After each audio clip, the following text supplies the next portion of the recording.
નવરાત્રિના દિવસોમાં કૂતરાને ખવડાવી દેજો આ એક વસ્તુ, ચમકી જશે તમારું કિસ્મત. કૂતરાને આ એક વસ્તુ ખવડાવો અને ઘરમાં માતા દુર્ગાની કૃપા મેળવો. મિત્રો, આપનું સ્વાગત છે આ વાસ્તુશાસ્ત્રને લગતી ચેનલ પર. આ નવરાત્રિના પાવન પવિત્ર અવસરે આજે આપણે ચર્ચા કરવા જઈ રહ્યા છીએ એક એવા અદ્ભુત અને ખાસ વાસ્તુ ઉપાય વિશે જે તમારા ઘરમાં સુખ, શાંતિ, સમૃદ્ધિ અને માતા દુર્ગાની કૃપા લાવી શકે છે. બહુ વખત આપણે ઘરના નાના નાના કામોને મહત્ત્વ નથી આપતા અને ઘણા ઉપાય ભૂલાઈ જાય છે. પરંતુ જાણો છો કે ક્યારેક નાના નાના કામ પણ તમારા જીવનમાં અદ્ભુત ફેરફાર લાવી શકે છે. આજે એ જ વાત છે, એક એવો ઉપાય કે જે આપણા ઘરમાં, જીવનમાં અને નોકરીના વ્યવસાયમાં સકારાત્મક પરિબળ લાવી શકે છે. તો ચાલો વાત કરીએ આ ખાસ ઉપાય વિશે.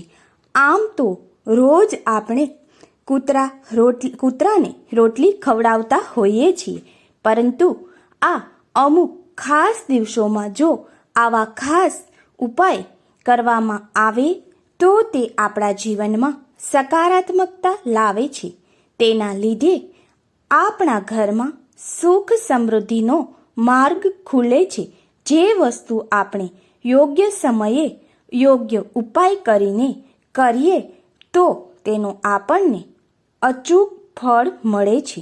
આપણા વાસ્તુશાસ્ત્ર અને જ્યોતિષશાસ્ત્રમાં જે પણ ઉપાયો બતાવ્યા છે તે આપણા પૂર્વજોએ આપેલા છે કે ધર્મશાસ્ત્રોને જણાવેલા હોય છે. તેના લીધે આપણે આ ઉપાયોને કરી અને જીવનમાં સુખ સમૃદ્ધિ લાવી શકીએ છીએ. તો મિત્રો, કૂતરાને નવરાત્રિના દિવસોમાં શું ખવડાવવું અને શું કામ ખવડાવવું એ ખાસ જાણી લેવું જરૂરી છે. કૂતરો આપણા ઘરમાં સુખ અને સમૃદ્ધિ લાવનાર પ્રાણીઓમાં ગણાય છે. વાસ્તુશાસ્ત્રમાં પણ કહેવામાં આવ્યું છે કે ઘરમાં પ્રાણીઓની સંભાળ અને યોગ્ય ખોરાક આપવાથી ઘરમાં સકારાત્મક ઉર્જા વધે છે, નકારાત્મક ઉર્જા ઘટે છે અને માતા દુર્ગાની કૃપા કાયમ માટે જળવાઈ રહે છે. મિત્રો, રોજ આપણે કૂતરાને એક રોટલી તો ખવડાવતા જ હોય છે, પરંતુ આ નવરાત્રિના દિવસમાં કૂતરાને કઈ વસ્તુ ખવડાવી કે જેનાથી આપણા જીવનમાં સકારાત્મકતા આવી શકે. નવરાત્રિના દિવસોમાં કૂતરાને સોફ્ટ અને પોષક વસ્તુઓ આપવી જરૂરી છે. ખાસ કરીને મિક્સ કરેલી દાળ, ભાત, થોડા સાબુદાણા જેવી નરમ વસ્તુ અથવા તો ઘી લગાવેલી રોટલી ખવડાવવી એ ખૂબ જ શુભ ગણાય છે.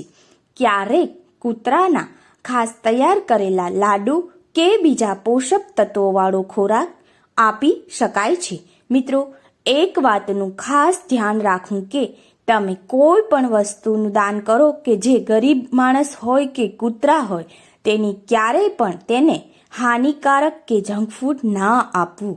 જો મિત્રો, આ નવરાત્રિના દિવસોમાં કૂતરાને આવી રીતે એક નવરાત્રિના ગમે તે દિવસે જો આ ઉપાય કરી અને ખવડાવવામાં આવે તો તમારા ઘરની અંદર સકારાત્મક ઉર્જા વધે છે, પરિવારમાં શાંતિ અને પ્રેમ જળવાય છે, ઘરના સભ્યોના કાર્યમાં સફળતા અને સારા સંબંધની વૃદ્ધિ થાય છે, માતા દુર્ગાની કૃપા જળવાય છે અને નોરતાના દિવસોમાં વિશેષ આશીર્વાદ મળે છે. મિત્રો, ખાસ કરીને જ્યારે પણ આપણે કૂતરાને આ વસ્તુ ખવડાવીએ છીએ ત્યારે આપણે આ અન્ય વસ્તુ સૂચનો આપેલા જે હોય છે તેનું ધ્યાન રાખવું જરૂરી છે. કૂતરાનો ખોરાક ઉત્તર પૂર્વ કે દક્ષિણ પૂર્વ તરફ મુખ રાખીને જ આપવો શ્રેષ્ઠ માનવામાં આવ્યું છે. ખોરાક આપતા સમયે હળવા મંત્રોચ્ચાર સાથે ઓમ દુર્ગાએ નમઃ કરતા રહો. કૂતરાને સન્માનથી અને પ્રેમથી ખવડાવવું ખૂબ જરૂરી છે. માત્ર ખોરાક આપવા પૂરતું નથી. કૂતરાને અન્ન ખવડાવવું એ કાયમ માટે શ્રેષ્ઠ મનાય છે. પરંતુ જો તેનો નિશ્ચિત સમય જાણીએ તો, ખાસ કરીને નવરાત્રિના પ્રથમ દિવસથી લઈને દશેરા સુધીમાં જો આ કરવામાં આવે તો આ ઉપાય ખાસ ફાયદાકારક માનવામાં આવ્યો છે. કૂતરાને ખોરાક આપતા પહેલાં થોડી મીઠી ઝીલ્લી અથવા તો તમે લાડુ પણ આપી શકો, જેથી શુભતા વધી જાય છે. સાથે જ આ નાના નાના ઉપાય તમને એ યાદ અપાવે છે કે ભૌતિક અને આધ્યાત્મિક જીવન બંનેને સંતુલિત રાખવું કેટલી મહત્વની બાબત છે. જ્યારે આપણે પ્રાણીઓને, ઘરને અને પર્યાવરણને ધ્યાનમાં લઈએ છીએ ત્યારે નકારાત્મક ઉર્જા દૂર થાય છે અને સુખ સમૃદ્ધિ આપમેળે વધે છે. તો મિત્રો, આજથી નોરતાના દિવસે આ ઉપાયને જરૂર અજમાવો. તમે જોઈ શકો કે તમારા ઘરમાં એક નવી ઉર્જા, શાંતિ અને માતા દુર્ગાની કૃપા કઈ રીતે જળવાય છે. આ ઉપાયનું મુખ્ય સમય જાણીએ તો નવરાત્રિના નોરતાના સમયગાળા દરમિયાન તમે રાત્રિ પૂરી થયા પહેલા દિવસના સમયગાળામાં ગમે ત્યારે કરી શકો છો. તે સમય ખૂબ જ શ્રેષ્ઠ સમય ગણાય છે. આ ઉપરાંત મિત્રો, જ્યારે પણ તમે કૂતરાને ખવડાવો છો ત્યારે એવી આરામદાયક જગ્યા ગોતો જેનાથી તેને આરામથી તે ખાઈ શકે. મિત્રો, તમે આ ઉપાય પૂરી શ્રદ્ધાથી કરો તો તેને પછી ફળ તમને અચૂક જરૂર મળી શકે. અને આ વખતે જ્યારે પણ તમે કૂતરાને ખાવાનું ખવડાવો છો ત્યારે આ મંત્ર અચૂકથી બોલજો. આ મંત્રનો ઉચ્ચાર કરીને પછી જ ખવડાવો. ઓમ દુર્ગાએ નમઃ જાપ કરતા કૂતરાને ખવડાવો. ખાસ ધ્યાન રાખવું કે આવા ઉપાયો તમે કરો છો ત્યારે એ સમય ગુસ્સો, ચિંતા કે તણાવ મગજમાં ન રાખવો જોઈએ. આ ઉપાય કર્યા પછી તમે ખુદ અનુભવશો કે ઘરમાં સકારાત્મક ઉર્જા વધુ અનુભવાય છે, નોકરીના અવરોધો ઓછા થશે અને પરિવારમાં સુખ, શાંતિ અને સમૃદ્ધિ આવી શકશે. મિત્રો, આપણે જોઈએ તો જે વાસ્તુશાસ્ત્રમાં ઉપાયોના ફાયદા બતાવ્યા છે તો તેના વૈજ્ઞાનિક દ્રષ્ટિકોણ પણ હોય છે. આવા નાના નાના વાસ્તુ ઉપાયો આપણા મગજ અને આપણા હૃદય પર ઘણી સકારાત્મક અસર કરતા હોય છે. જો તમે કૂતરાને પ્રેમ અને શ્રદ્ધાની સાથે ખવડાવતા હોય તો તમારા મનની અંદર એક માનસિક શાંતિ મળે છે. આ ઉપરાંત પરિવારમાં સહકાર અને સુખ જળવાય છે.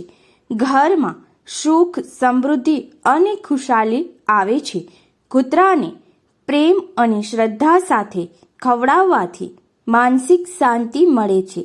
આમ મિત્રો, વૈજ્ઞાનિક દ્રષ્ટિકોણથી જોઈએ તો કૂતરાને ખવડાવવાથી આપણી અંદર દયા, પ્રેમ અને કૃતજ્ઞતા જેવી લાગણીઓ વધે છે, જે સકારાત્મક ઉર્જા સર્જે છે. મિત્રો, આ ઉપાય કરવાથી તમને અચૂક એવો અનુભવ થશે કે તેનાથી તમારા ઘરમાં અચૂક પરિવર્તન મળશે, સુખ સમૃદ્ધિ આપશે, જે તમને તુરંત નહીં દેખાય પરંતુ તે ધીમે ધીમે તમારા ઘરમાં પરિવર્તન લાવી શકે છે અને જીવનમાં સમૃદ્ધિ પણ વધારી શકે છે. તમારી નોકરી ધંધામાં પણ પ્રગતિ થઈ શકે છે.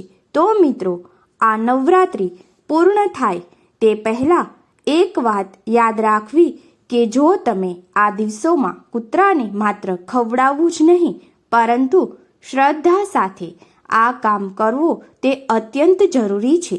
કૂતરાને ખવડાવતી વખતે આપણે ટોચની જે ઉર્જા સ્થાન હોય છે, જે આપણા ઘરનું પ્રવેશદ્વાર, તેની નજીક ન રહેવું જોઈએ અને ખાસ તમે પૂર્ણ શ્રદ્ધાથી આ ઉપાયને કરવો જોઈએ. તમારી મજાક મસ્તીમાં તમારે આ ઉપાયને ના કરવો, માત્ર ખવડાવવું જ નહીં પરંતુ શ્રદ્ધા સાથે કરવો. જો તમને આ વિડીયો પસંદ આવ્યો હોય તો લાઈક કરો, શેર કરો અને ચેનલને સબસ્ક્રાઈબ કરો. કોમેન્ટમાં જણાવો કે તમે કૂતરાને કઈ વસ્તુ ખવડાવી અને શું તમને પરિણામ મળ્યું. મા દુર્ગાને કૃપા હંમેશા તમારી સાથે રહે. મિત્રો, આભાર. જય શ્રી કૃષ્ણ. નમસ્તે. જય મા દુર્ગા.